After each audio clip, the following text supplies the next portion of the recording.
أمس طلع واحد تافه في برنامج أتفه منه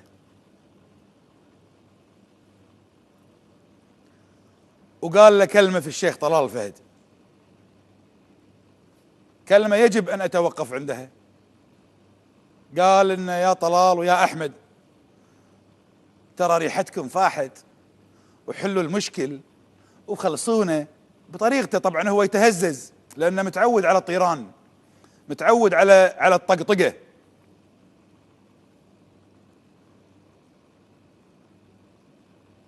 وخلصونا وفاحت ريحتكم وأردفها بغول ما ممكن أعديه أنا.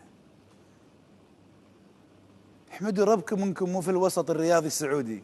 صدقك انت نسيت عطني ابو اثنين، نسيت سلطان بن فهد ايش سوى بالتليفون، نسيت اذكرك برئيس نادي النصر الراحل رحمه الله عليه ايش كان يسوي فيكم بالصحافه. الكلام مو معاك، انت بالنهايه كومبارس، تأدي دورك وتروح البيت.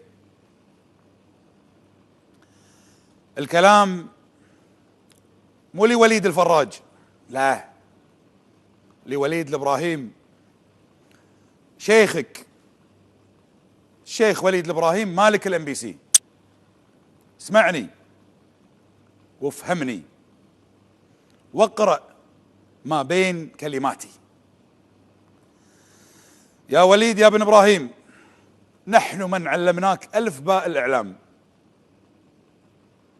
ونفتخر في هذا الشيء، وإن كان طالبنا بليد لكن نحن جامعة يتخرج منا الجميع، وأم بي سي هي من صنع الإعلام الكويتي، ودولة الكويت هي من فتحت آفاق الدنيا الإعلامية لبث أم بي سي في 94 إكراما للملك فهد رحمة الله عليه، وإجلالا له لما لهذا الشخص من مكانة في قلوبنا وقلوب قيادتنا السياسية. اسمع يا وليد، خلافات شيوخنا في الكويت إن كانت في الرياضة وغيرها هم أبخص بحلها، ونحن في الإعلام الكويتي الأقدر على تشخيصها والتعاطي معها، كما خلافات أمرائكم في السعودية في الرياضة وغيرها. نقف نحن دون أن نتدخل فيها، ليس جبنا منا ولا خوفا ولا نقصا في المعلومات، بل نحن نرصد كل ما يحدث،